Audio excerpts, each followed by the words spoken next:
સત્તા સંભાળ્યા બાદ આપના જીવનની પીડાદાયક અને આનંદદાયક બાબતો કઈ છે? શિક્ષણ સચિવ જે હતા એમણે કહ્યું કે આપણે ત્યાં ગર્લ ચાઇલ્ડ એજ્યુકેશનની સ્થિતિ આવી છે અને દીકરીઓ શિક્ષણમાં આટલી પાછળ છે એ વિગત મારા માટે આશ્ચર્યજનક હતી.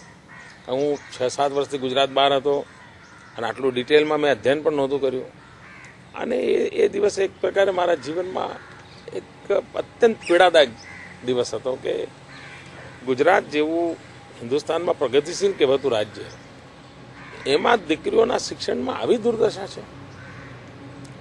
મારા મન પર એ વાત સ્પર્શી ગઈ અને ત્યારથી આજ સુધી હું ગર્લ ચાઇલ્ડ એજ્યુકેશન માટે જાતે મહેનત કરું છું.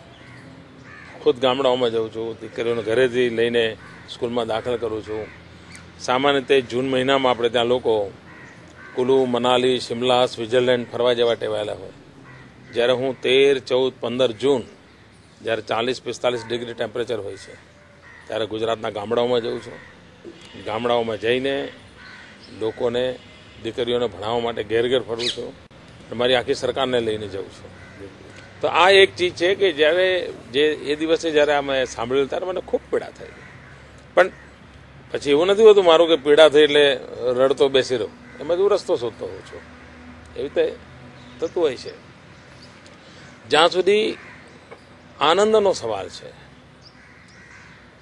અનેક ક્ષણો એવા આવતી હોય છે કે જ્યારે આપણને કોઈક સામાન્ય ગરીબ માનવીનું કંઈક ભલું કરતા હોઈએ. દાખલા કે 6 વર્ષ લગાતાર સારો વરસાદ પડે, ખેડૂતના આંખમાં આમી જોવું, એટલો બધો આનંદ આવે કે ઓહો મારું ગુજરાત. જ્યારે હું કચ્છમાં જતો હોઉં ને હેલિકોપ્ટરમાંથી કે વિમાનમાંથી કચ્છ જ્યારે હરિયાળું જોઉં ત્યારે મન તરબતર થઈ જાય છે. અરે વાહ, આવી બધી ચીજોનો એક મને ભરપૂર આનંદ થાય છે. બેટી બચાવો અભિયાન અંગે આપના વિચારો શું છે? બેટી બચાવો આમ તો સરકારી કાર્યક્રમ છે નહીં, પરંતુ મેં એક જન આંદોલનમાં કન્વર્ટ કર્યું. બિલકુલ. અને હું પોતે પણ એમાં ભાગીદાર બન્યો હતો. કારણ હું માનું છું કે કોઈ પણ સમાજનું ચક્ર આ પ્રકારની અસંતુલિત અવસ્થામાં ચાલી ન શકે. 1000 બાળકો પેદા થતા હોય દીકરા, એની સામે 802 દીકરીઓ પેદા થતી હોય તો કેટલી બધી ભયંકર પરિસ્થિતિ પેદા થશે એનો આપણે અંદાજ કરી શકીએ છીએ. અને તેથી બેટી બચાવનું એક અભિયાન ઉપાડ્યું. ડૉક્ટર મિત્રોએ પણ એમાં મદદરૂપ થયા, સામાજિક જાગૃતિ આવી અને આ 3 વર્ષના ટૂંકા ગાળામાં 1802 દીકરીઓ હતી, હવે 1000 દીકરાઓએ 870 આપણે પહોંચ્યા છીએ. અને હું માનું છું કે હજુ આપણે સારી સ્થિતિએ લઈ જઈ શકીશું. ગરીબો અને છેવાડાના માનવીના ઉત્થાન માટે આપની સરકારે શું કામગીરી કરી છે? મેં 2001થી સરકાર જ્યારથી સંભાળી છે ત્યારથી મારી ટોપ પ્રાયોરિટી એક જ છે, એ આ દેશના દરિદ્ર નારાયણની સેવા કરવી, ગરીબોનું ભલું કરવું. જ્યાં સુધી તમે સમાજનો એક તબકો પાછળ રહી જશે તો ક્યારેય વિકાસ થવાનો જ નથી. સમ્યક વિકાસ થવો જોઈએ, સર્વાંગી વિકાસ થવો જોઈએ, સર્વસમાવેશક વિકાસ થવો જોઈએ, સર્વસ્પર્શી વિકાસ થવો જોઈએ. આ વિકાસનો સ્પર્શ બધાને થવો જોઈએ. કોઈ ભૂભાગ એવો ન હોવો જોઈએ કે જે વિકાસથી વંચિત રહી જાય. જો પહેલી વસ્તુ એ છે કે જે મેં વનબંધુ કલ્યાણ યોજના, સાગર ખેડુ યોજના, ગરીબ વિકાસ સમૃદ્ધિ યોજના, કૃષિ મહોત્સવ, ચિરંજીવ યોજના, આ આખી બધી યોજનાઓ જે છે એ બધી યોજનાઓ ગરીબ કેન્દ્રિત યોજનાઓ છે. આપણે ત્યાં તો ઘણીવાર આવી અમુક બાબતોના અંધાર પીછોડો કરવાની ટેવ પડી ગઈ છે, પણ તમને જાણીને આનંદ થશે અને કદાચ દર્શકોને પણ આનંદ થશે. શ્રીમતી ઇન્દિરા ગાંધીનો એક ગરીબોના કલ્યાણ માટેનો 20 મુદ્દાનો કાર્યક્રમ ચાલે છે અને એ શ્રીમતી ગાંધીના જમાના ચાલે છે અને બધી સરકારો એને ચાલુ રાખ્યો છે અને ગરીબોની ભલાઈ માટેનો એક કાર્યક્રમ છે. મારી સરકારે પણ ચાલુ રાખ્યો છે અને ભારત સરકાર એનું દર 3 મહિને મોનિટરિંગ કરે છે. ગુજરાતના સૌ ગરીબ ભાઈઓ બહેનોને આનંદ થશે કે ગરીબોની કલ્યાણની યોજનાઓના અમલવારીમાં 5 વર્ષથી લગાતાર આ દેશમાં આપણે પહેલા નંબર છે. 5 વર્ષથી લગાતાર. કોંગ્રેસની એક પણ સરકાર પહેલા 5માં નથી આવતી.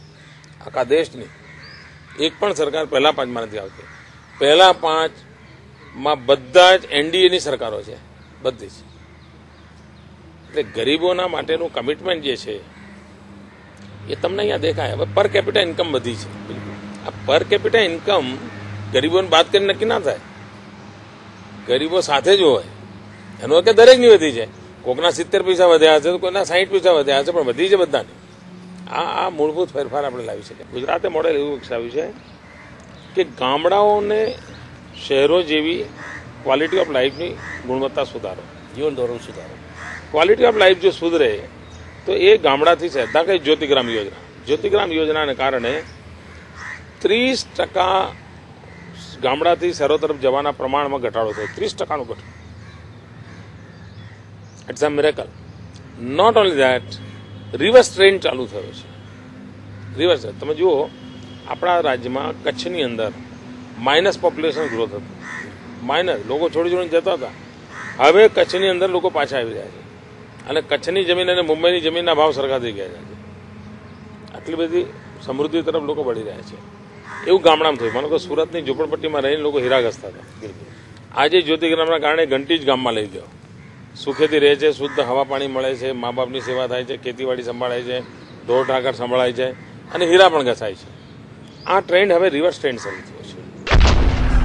તમારી સરકારની કામગીરીને મળતી સફળતાનું રહસ્ય શું છે? મારી સરકારે આવીને થર્ડ પાર્ટી ઇન્સ્પેક્શનની પરંપરા ઊભી કરી છે. કોઈ પણ કામ કરવાનું તો સરકારી વ્યવસ્થા સિવાય ત્રીજી ન્યુટ્રલ એજન્સી એનું મૂલ્યાંકન કરે કે આ રૂપિયા. અને તેથી આજકાલ હું એક શબ્દ પ્રયોગ કરું છું, ભારત સરકાર સામે પણ મેં કર્યો છે કે બજેટ આઉટલેના આધારે મૂલ્યાંકન ન કરવું જોઈએ, આઉટકમના આધારે કરવું જોઈએ. બિલકુલ. અત્યાર સુધી દેશમાં કેટલું છે, ભાઈ તમારે પાસે 1000 કરોડ રૂપિયા વાપરવા હતા, વાપર્યા, આઉટલે થયો. 1000 કરોડ રૂપિયા વાપરીને શું નીકળ્યું એમાંથી, આ આપણું ફોકસ હોવું જોઈએ. આઉટકમ ઉપર ફોકસ હોવું જોઈએ. અને તેથી હિન્દુસ્તાનમાં હવે સમય પાકી ગયો છે કે આઉટલેના બદલે આઉટકમ ઉપર કેન્દ્રિત કરવું જોઈએ. અને આ વખતે પણ મારી બજેટ સ્પીચમાં મેં એનડીસીની મિટિંગમાં નેક્સ્ટ 5 યર પ્લાન માટે આગ્રહપૂર્વક કહ્યું છે કે આપણે આઉટલેના બદલે આઉટકમ પર ફોકસ કરવું જોઈએ. તો પછી તમે 1000 ઝાડ વાવ્યાનો આટલો ખર્ચો કર્યો, બજેટ વપરાનું. 1000 ઝાડ ઉગ્યા કે નહીં ઉગ્યા, એ ઝાડ ફળવા હતા કે નહીં, લાકડા માટે હતા કે છાંયડા માટે હતા, શેના માટે હતો, એ આઉટકમની ચર્ચા થવી જોઈએ. આ જો એક ટેન્ડન્સી આવશે ધીરે ધીરે, તો હું ચોક્કસ માનું છું કે લાભ થશે.